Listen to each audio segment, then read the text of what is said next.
Fandi Ramadan, seorang anak buah kapal Indonesia yang didakwa terlibat dalam penyelundupan hampir 2 ton sabu menggunakan kapal tanker Sea Dragon, dituntut hukuman mati.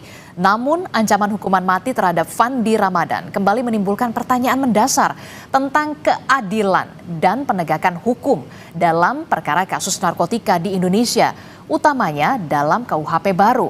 Dan untuk membahasnya sudah bergabung bersama kami melalui sambungan daring Habibur Rahman, Ketua Komisi 3 DPR RI, dan juga pakar hukum pidana dari Universitas Jenderal Sudirman, Profesor Hipnu Nugroho. Selamat pagi, Assalamualaikum Bapak-Bapak. Selamat pagi, Assalamualaikum. Waalaikumsalam. Ya, saya mau ke Mas Habib dulu. Mas Habib, kemarin Komisi 3 DPR RI sudah menggelar rapat khusus untuk membahas soal kasus Fandi ini yang dituntut hukuman mati. Apa rekomendasi yang kemudian diberikan oleh DPR RI, khususnya Komisi 3 DPR, kepada Mahkamah Agung? Poin krusialnya. Ya, ada 3 poin ya. Kami sebagai pembuat undang-undang, yaitu KUHP baru, mengingatkan yang pertama terkait dengan paradigma hukum pidana kita itu sudah beralih. Kalau dulu di KUHP lama paradigmanya adalah keadilan retributif atau keadilan sebagai alat untuk pembalasan.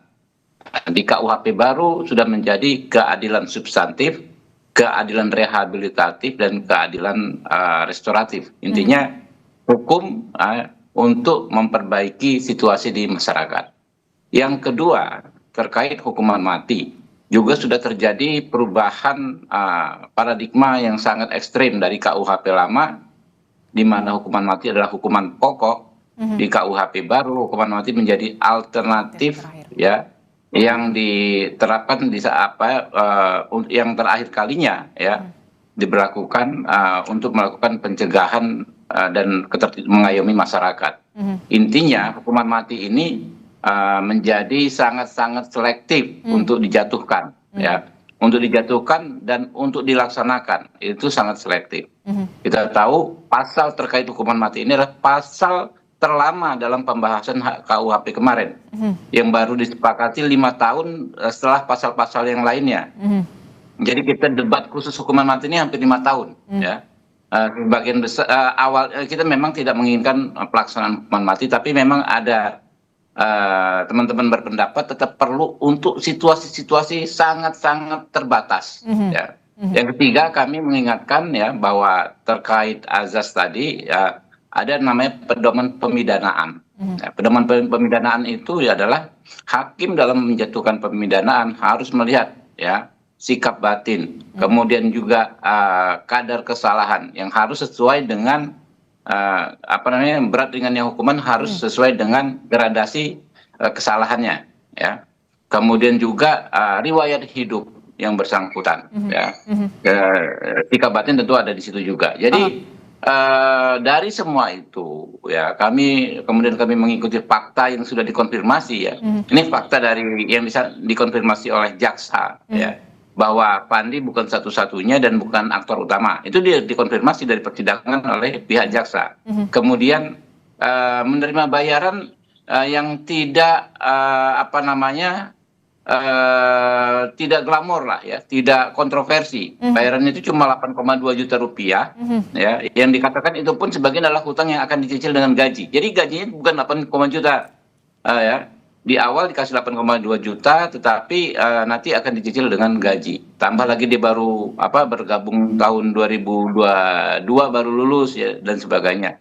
Sehingga ya, menurut kami, kalau kami ingin mengatakan dengan tegas tidak layak ya penjatuhan hukuman mati terhadap Fandi. Tapi kami membuat aturan yang juga bersifat pernyataan yang juga bersifat umum agar ya ini juga dipedomani oleh seluruh aparat penegak hukum. Makanya kemarin ya kami bikin rapat khusus, ya, lalu rapat khusus itu mengeluarkan keputusan tersebut melalui pimpinan DPR hari ini atau kemarin sudah dikirimkan ke Mahkamah Agung. Ya, jadi ini agar dipedomani dan kita insya Allah ya kita optimis ya. Ini kan memang baru tahap-tahap awal pemberlakuan KUHP dan KUHP baru.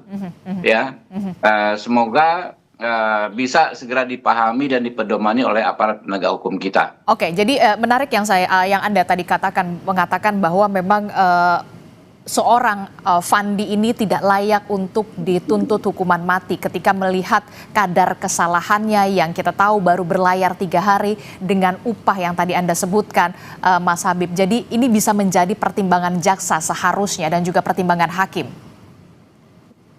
Iya, makanya kan ujungnya kan ada di hakim, palunya kan ada di hakim. Kita masih ada kesempatan ya untuk mengingatkan. Memang ada independensi hakim ya. Cuma di Undang-Undang Kekuasaan Kehakiman, hakim harus menggali nilai-nilai keadilan yang ada di masyarakat. Yang kami sampaikan itu bukan sekedar nilai-nilai keadilan yang ada di masyarakat. Itu kesimpulan rapat dari lembaga yang membuat KUHP baru ya, yang dia pegang di mejanya itu kami yang bikin gitu loh. Kami jelaskan maksudnya apa sehingga bisa memahami dalam membuat putusan nantinya.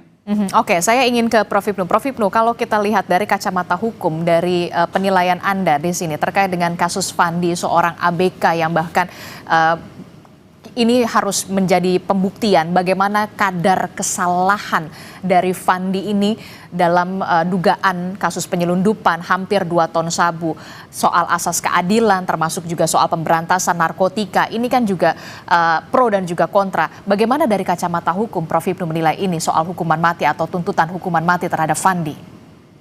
Ya, ini Mbak Adisya. Pertama tentang tuntutan pidana mati. Di Indonesia, pidana mati itu terakhir kasus Freddy Budiman.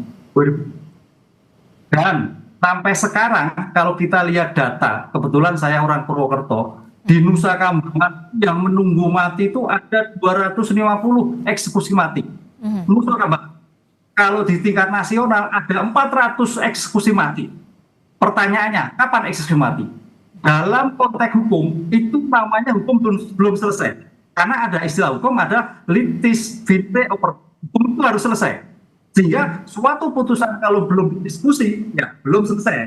Ini menjadi problem nasional penegakan hukum yang belum selesai. Sehingga kalau ditambah hari ini berarti menjadi 400 lebih. Nah, pertanyaannya kapan itu eksekusi? Itu yang pertama.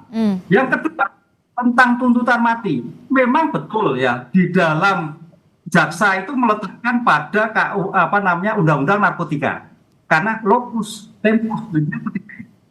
Tapi sekarang kan sudah ada perubahan dalam KUHP nasional. Jadi poin-poin yang terhadap tindak pidana narkotika itu diambil di dalam KUHP baru, kan itu.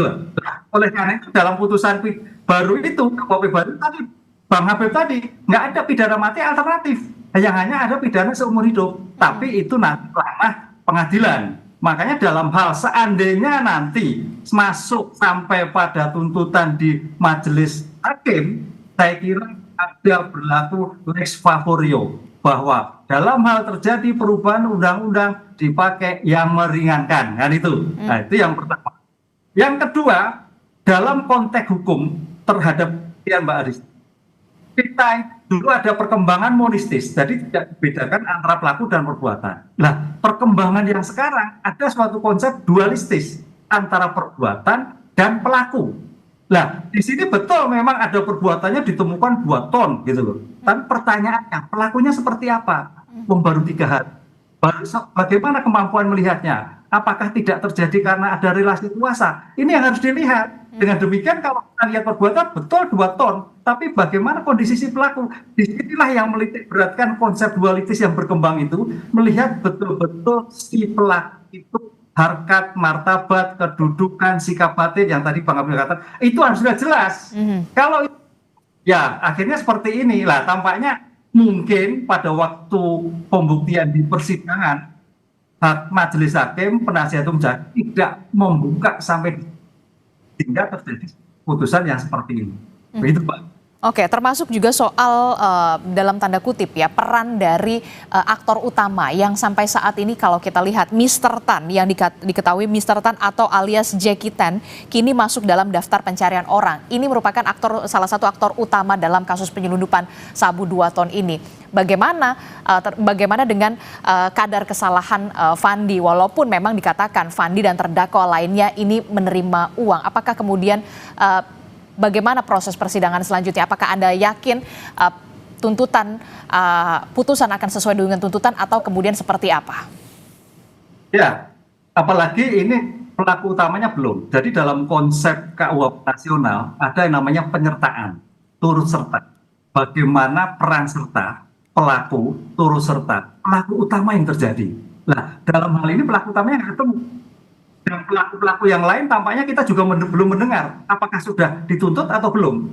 Jadi ada yang pikiran melompat ini, wong pelaku yang lain yang tanda petik mungkin pelaku aja belum ada tuntutan, kok Fandi kalau kita melihat sebagai mungkin pelaku yang membantu ya, pelaku politik ketiga. Ada pelaku utama, pelaku kedua, pelaku tiga. Nah, saya kira pelaku kedua itu seperti apa kita belum mendengar. Harusnya kalau kita mendengar ketika pelaku utama ketemu, pelaku kedua yang bagai penyertaan itu sudah dituntut dulu, baru dengan sampai Kompas TV, Bang Habib dan sebagainya menyampaikan ke Mahkamah Agung akan melihat bahwa konteks pemidaan sekarang adalah meletakkan sebagai rehabilitatif suatu perbaikan tentang bagaimana pelaku, apalagi kan masih muda. Ini saya kira sebuah bentuk pertanggungjawaban negara melihat sebagai aspek dualistis pelaku dan perbuatannya harus melihat secara komprehensif.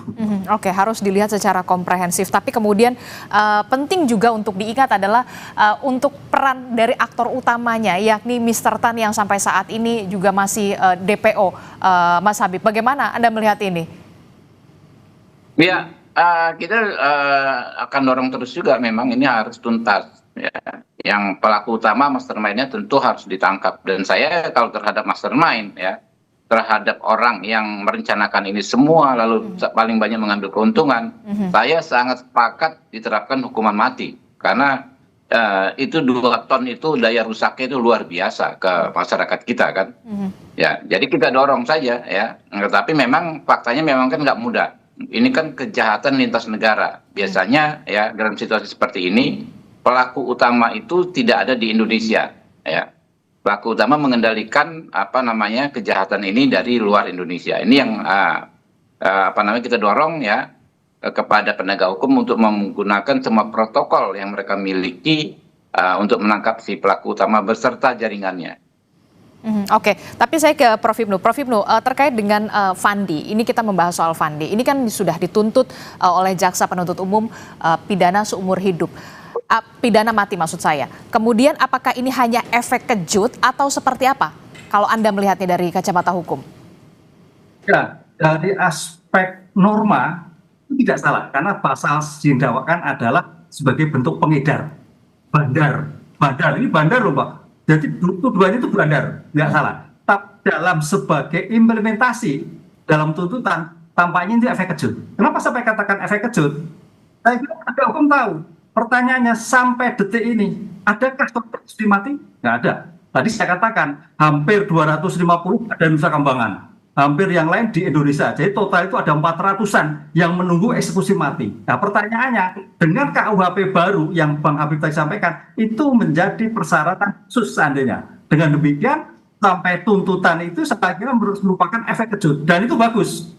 Karena di Indonesia itu narkotika itu memang tampak marak sekali. Sehingga jangan sampai perkembangan tindak pidana narkotika itu merajalela kemana-mana. Dengan efek kejut itu mudah-mudahan menjadikan shock terapi bagi yang coba-coba sebagai pengedar, pelaku, apalagi bandar. Itu yang kita maksud seperti itu, Mbak. Jadi namanya suatu pertimbangan tuntutan kadang-kadang pendekatan normatif dan pendekatan sosiologis. Nah, pendekatan sosiologis itu bagus karena bagaimana juga manusia juga bisa berpikir, menjadikan takut, kejut untuk tidak melakukan seperti yang terjadi sekarang ini. Oke, ini menjadi efek kejut begitu ya untuk bagi para penyelundup narkotika. Tapi kemudian yang menjadi pertanyaan saya, Mas Habib, kalau misalkan oke lah Fandi nanti dikatakan tidak hukuman mati begitu ya, tapi kemudian bagaimana dengan terdakwa lainnya yang punya kadar kesalahan yang lebih berat dalam tanda kutip? Ini tentu saja menjadi perhatian kita bersama begitu. Tidak main-main, hampir 2 ton sabu, Mas Habib. Iya, dalam hukum itu berat ringannya pemidanaan harus sesuai dengan gradasi kesalahan. Itu kan logika yang standar ya. Jadi ini berlaku bagi siapapun. Apakah Fandi, apakah yang lain. Tapi kalau Fandi yang kita ekspos sekarang ini kan Fandi yang kita dapat datanya real ya. Bahwa memang perannya itu tidak sesuai dengan gradasi tuntutan yang begitu berat gitu. Nah, jadi kita tunggu saja nanti ya. Kan ini kan belum berhenti. Akan perkara-perkara yang lain terkait masalah ini juga akan terus berlanjut. Nanti kalau pelaku lainnya tertangkap kan kita tahu ya bagaimana implementasi KUHP baru dalam perkara-perkara tersebut. Oke, terakhir saya ke Prof. Hipnu. Prof. Hipnu, apa yang kemudian bisa menjadi pelajaran atau kemudian yang bisa kita petik dari kasus Fandi ini terkait dengan kasus penyelundupan narkoba begitu ya, soal baru 3 hari dan segala macam, termasuk juga soal KUHP baru ini terkait dengan pidana mati. Ya, artinya gini Mbak, ini penegak hukum punya tanggung jawab bagaimana meletakkan peran serta, cara melakukan, modus operandi dalam terjadinya suatu tindak pidana. Tadi Mas Bafif mengatakan berat ringannya suatu pidana adalah tergantung juga bagaimana peran serta, bagaimana cara melakukan tindak pidana. Ini yang melihat dalam suatu perbuatan berat, suatu tuntutan. Oleh karena itu tadi kita katakan kalau sampai tuntutan Fandi itu berarti yang lain demikian juga lebih mati kan gitu Mbak. Ini kan melihat seperti itu berat ringannya tadi. Karena tadi saya katakan klaster 1 sudah DPO, klaster 2 adalah sekian proses, klaster 3 Fandi. Fandi itu saya kira dalam serta turut serta yang karena ketidaktahuannya, yang karena mungkin saking polosnya baru 3 hari dia terjebak. Ingat loh, namanya suatu kejahatan narkotika itu penuh dengan sindikat yang luar biasa, baik dalam negeri maupun luar negeri dengan berbagai cara. Disitulah yang harusnya hati-hati terhadap jebakan-jebakan terhadap suatu perbuatan. Sehingga kalau sampai seperti ini memang perlu harus tapilah suatu yang betul-betul sehingga sampai terjadi, jangan sampai terjadi suatu pembicaraan yang keliru. Nah, KUHP nasional itu memang luar biasa. Sekarang kita harus lihat bahwa undang-undang narkotika terhadap ketentuan pasal tindak pidana itu sudah dicabut dengan berlakunya KUHP nasional. Dan KUHP nasional itu juga masih mereduksi pidana mati, tapi sebagai alternatif. Nah, oleh karena itu dalam seperti ini, kalau toh tuntutan mati dalam KUHP nasional, insya Allah bukan pidana mati, apalagi menjadikan suatu masalah nasional. Begitu, Pak. Oke, tapi juga jangan terjebak dengan diksi pembelaan terdakwa karena dijebak itu juga jangan sampai kita terjebak dari diksi itu dong, Prof. Hipnu. Ya, jadi jebakan itu. Oleh karena itu maka dalam suatu pidana narkotika, kalau kita lihat Mbak Disti, di tingkat penyidikan kita kadang bermasalah. Bahkan kadang penegak hukumnya kena serempet-serempet. Kita lihat kasus yang kemarin beberapa itu anggota APH kena. Di tingkat penuntutan juga demikian juga. Di tingkat pengadilan ini memang suatu luar biasa bagaimana mempengaruhi aspek penegakan hukum terhadap narkotika. Dengan demikian diperlukan integritas penegak hukum yang utuh, baik dalam penyidikan, penuntutan maupun pengadilan terhadap kejahatan narkotika, sehingga kita betul-betul bebas dari narkotika. Gitu. Oke, baik, kita akan terus kawal bagaimana kasus Fandi dan juga rekan-rekan begitu ya terkait dengan kadar kesalahannya. Kita akan lihat bagaimana nanti hakim akan memutuskan vonis terhadap Fandi dan juga rekan-rekan. Terima kasih pakar hukum pidana Universitas Jenderal Sudirman, Prof. Hipnu Nugroho, kemudian juga ada Ketua Komisi DPR RI Mas Habibur Rahman telah bergabung bersama kami. Sehat selalu Bapak-Bapak. Assalamualaikum, selamat pagi.